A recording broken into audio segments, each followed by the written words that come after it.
Yung traktora, pumunta ako dun sa highway, parang may ginagawang kalsada. Pinaakyat nila ako dun habang nagagaganon-ganon ako, pinapagalitan ako na bumaba ka dyan, delikado dyan.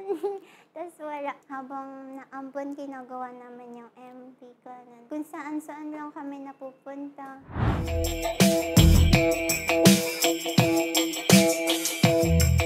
Hi, ako nga po pala si Islis and this is Siga Redefined. So ayun, nagawa ko yung Siga, mag-isa lang ako sa bahay kasi iniwan ako ng kuya ko sa kwarto. Tapos nung panahon na yon, nakausap ko yung graffiti artist na idol ko, pangalan niya Sige. Kaya ayun yung title nung artist nung song ko kasi nakausap ko yung idol ko sa pagga-graffiti. Kaya ayun, buong araw nag-drawing ako. Tapos nung iniwan ako ng kuya ko, naisip ko, gumawa na lang ako ng kanta. Ngayon, trip-trip lang talaga yung Sige kuya. Sa totoo lang, trip-trip lang talaga yun. Hindi ko siya ina-expect. O sige pa, o hindi pa, o sige pa, o hindi pa, o sige pa, o hindi pa, o sige pa, o hindi pa, Dapat hindi ko siya ilalabas kasi wala lang. Kasi alam mo yung wala akong hawak na papel or lapis. Habang ginagawa ko siya ng lang yung camera, yung mic sa akin, nakatutok lang. Kanta-kanta lang ako doon. Tapos kunyari may mali, ay pangit. Tapos aalalahanin ko na lang yung mga magagandang lyrics. Tapos yon yung lyrics nun, sa totoo lang puro tao yung nasa buong kanta ng Sige. Si Sige yon, yung title ng Sige, siya yung nagagraffiti na nakausap ko na idol ko.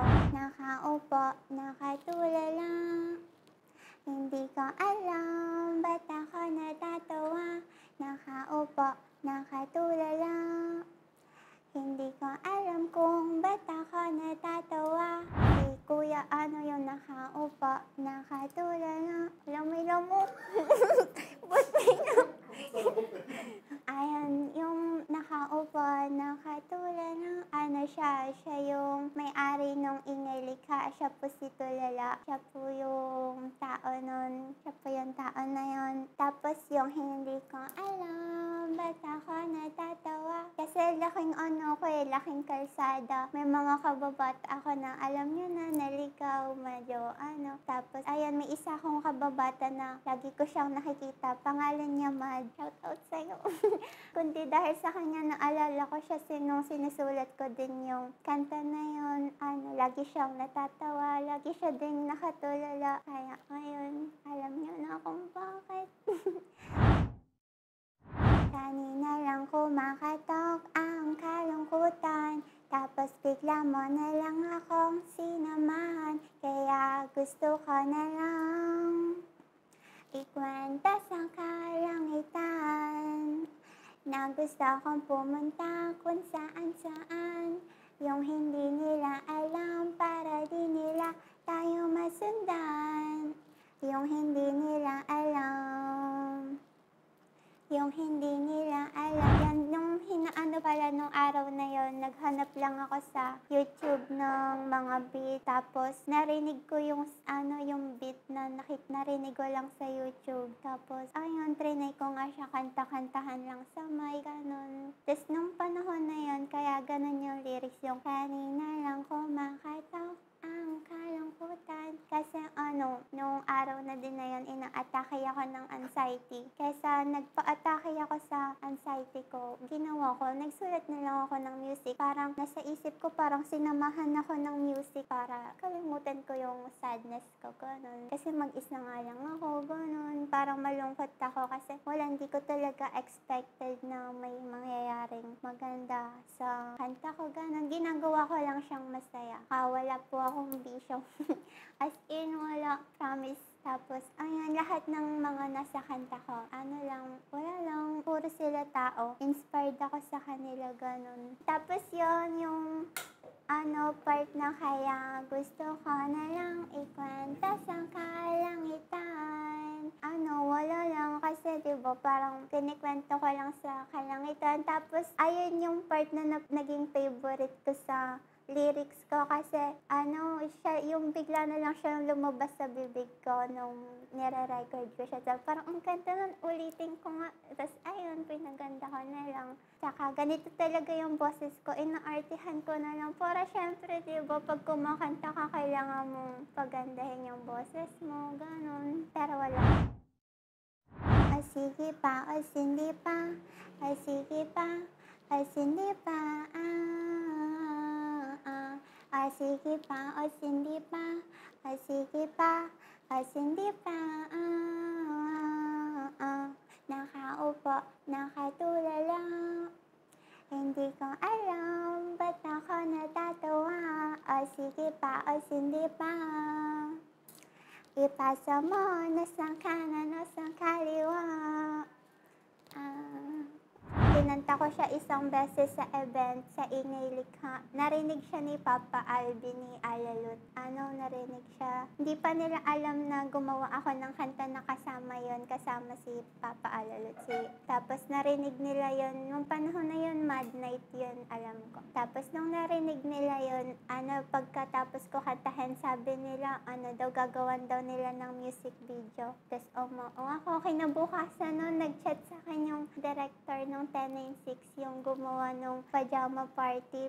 Gagawan din daw nila yon. Kaso, medyo gumugulo-gulo yung utak ko nun kasi syempre, diba, parang doble yung, parang choices yun kung ano yung pipiliin mo. Kaso, nauna si Papa Vin, kaya, ayun, mas pinili ko na lang din. Tsaka, maganda naman yung kinalabasan. Tsaka, shout out din kay Kuya Hert na naniniwala sa akin. Simula nung una, yan, kinanta-kanta ko siya sa event lagi. Nilabas ko siya, hindi pa siya pinapakinggan ng mga nasa 500 pa lang yung nakikinig. Tas sa event lang siya, parang sa Ingilikha lang siya,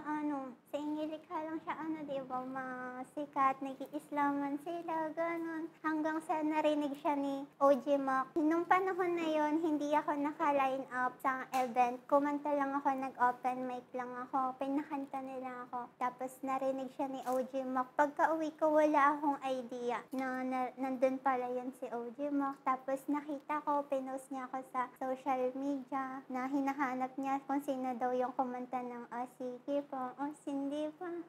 Tapos, ayun, achievements yun sobra sa akin kasi nakilala ko ng mga ibang artist katulad ng Recta sa Kalye, ganun. Tapos, ayun, ginagawa na yung MV, lang siya, on the spot lahat, as in, isang araw lang na take. Tapos, wala kaming pinaghandaan, miski susuotin, wala. As in, pumunta lang sila yung mga tao, sila Kuya Alex, sila Kuya at Pitik, ganun. Pumunta lang sila sa bahay. Tapos, doon na, parang pinagpipilian na, sige, ayun, suotin mo, pag-partnerin mo yan. Punta tayo doon, naka-e-bike lang kami. Inikot namin yung parang kalahati ng, lugar namin, ganun. Sobrang haba, naka-e-bike lang, umaambon.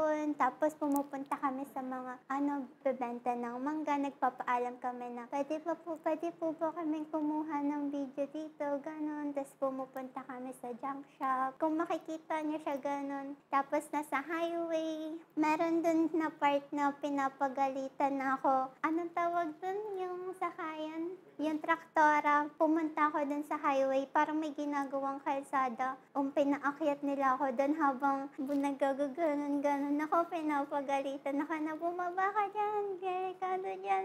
Tapos wala. Habang naambon, ginagawa naman yung MV ko. Kung saan-saan lang kami napupunta. Tapos hanggang sa, ayun, pumunta kami sa Calinwebe dun sa hood ko. Mga bata dun, mga nagkakara cruise, mga sinama namin, ganon. Ganon yung nasa paligid ko.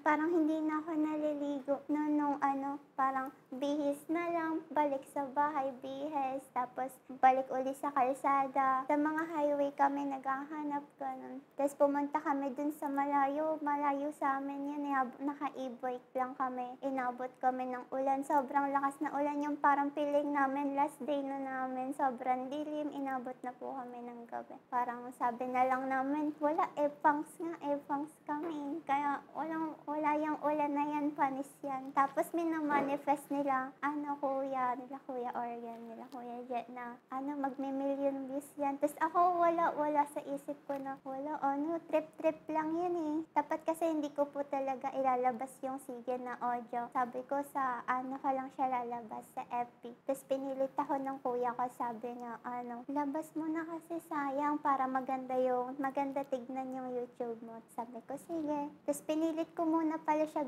gawa ng music video. Hindi ko siya mabuo-buo sa kwarto. Para nilibot ko yung buong kwarto ko, hindi siya nabuo. Ayun pala yung dahilan, yung sila Papa Alvin, yung inilikha pala yung gagawa nun. Dati talaga hindi ako naniniwala na magme-million views, ganun. Kasi kung makikita nyo lang yung itsura kung paano namin siya ginawa, grabe. Alam niyo yung parang basang sisiw na yung itsura ko dun sa MV, diba? Ganun. Gumagamit na lang kami ng mga props na sirang payong, yung wala ng mga ulo, ganun. Kinukuha na lang namin kung ano na lang yung maisipan. Minsan, pinagbabawalan pa kami sa place na tumatakas na lang kami, saglit lang po, saglit. Tapos dapat, may scene ako doon na magpapandalism sana ako sa parang mall, ganun. Kaso nga umuulan. Tsaka naka-e-bike lang kami, bukang nakamotor yung kalaban namin. Hindi, mahabol kami. Pero mangyayari yun. Gusto ko yung mga ganong MV. Tapos, pagkatapos namin gawin, sobrang daming proseso nun kasi sobrang daming edit, mga naka-8 na edit bago malabas yon. Tapos sasabihin na ganito i-release, tapos mali, hindi pala. Parang sinabi na lang namin na pwede na po ba i-release, ganon. Kinabukasan, pagkasan po sa amin ng video, nirelease na din namin agad. Tapos nun bago mag-send, nagkita-kita kami, may event, ganun. Nakita ako doon nila Kuya Gecko, nila Kuya Young Ways, ganun. Pero hindi naiisip ko nun, hindi nila ako kilala, ganun. Pero nung kinabukasan, pagkalabas ko nung MV, hindi ko ina-expect na isi-share pala nila yung kanta ko hanggang sa, ayun, yung sige talaga yung nagbago ng buhay ko sa music industry. Sobrang binago niya. Ngayon, 100k subscribers na ako. Kaya tapos, hindi ko alam na magugustuhan kasi daw ang aesthetic, ang nostalgic nung vibe. Tapos akala nung ibang tao na auto-tune daw, iniipit yung boses ko, ganun. Kaya mas lalong napansin siya nung mga tao, ganun. Tapos ngayon, nag-trending siya sa TikTok, ganon. Hanggang ngayon, nagte-trending. Ngayon, siguro napanood niya to, hindi na siya trending. Pero ngayong ginagawa namin, trending sa trending sa YouTube yung kanta ko na naman. Ayun. Yung message ng kanta ko, lang siya. Wala lang, kasi kung napakinggan niyo siya sa kwento ko, diba, parang sobrang saya lang nung feeling na, wala lang, masaya lang ako habang ginagawa ko siya. Malaya lang akong magsulat kung ano yung gusto kong isulat, ganun. Kaya gusto ko lang sabihin sa inyo na, sana kayo din, malaya lang kayo. Yun yung mga ginagawa kong kanta. Gusto kong sabihin sa inyo na art yun, ganun. Dun ko hinahambing yung mga feelings, yung nararamdaman ko sa sarili ko. Kaya maging malaya lang kayo kung ano man yung gusto nyong gawin. Kaya, yan, utot. Let's go. Thank you sa inyo palagi. Sana huwag kayong magsawang makinig sa akin. Tsaka sa mga ibang artist, pakinggan natin sila. Kasi madaming sa likod, madaming kwento sa likod ng bawat kanta. Kaya, ayun. Shoutout sa Ingay Likha, sa DK49, kay Kuya at Pitik, and TMP Production, kay Kuya Dog. Okay, utot. Kung gusto niyo akong pakinggan or tignan yung mga kakulitan ko sa FB, sa social media, i-check niyo lang yung SLIC sa YouTube, tapos sa page ko sa FB Canon. Tapos sa IG, yung Say Madam, may mga 15. Kasi hindi ako din eh, kaya ayan, SLIZ. Pati sa Spotify, SLIZ. Pati sa TikTok, SLIZ lang din. Kaya ayan. Yung galing yung pangalan ko sa nagugas kasi ng pinggan yung kuya ko noon. Tapos nung panahon na yon, nag-iisip ako ng ipang gagamitin ko sa pag-graffiti. Kasi nag-art ako. Tapos sabi ko sa kuya ko, kay Kuya EJ, ano kayang magandang tag name sa pagbabandal? Kasi nagbabandalism ako. Sorry po, pero ayun yung gawain ko dati, nagbabandalism ako. Tapos sabi niya, islis na lang kasi hindi daw siya nakilala sa pagbabandal na gamit yung islis. Kaya may iba pang islis, pinasa lang sa akin yun. Tapos ayun, ginamit ko na yung islis. Hanggang sa, ginamit ko na din siya sa pagkanta. Di ko na siya nagamit sa pagbabandalism. Di na ako nagtatanong. Ngayon, kaya islis kasi ayun, nag-graffiti ako dati. Thank you for watching What's Behind. Like and share. Comment nyo din kung sino yung mga gusto nyong pakinggan dito sa Redefined. Bye!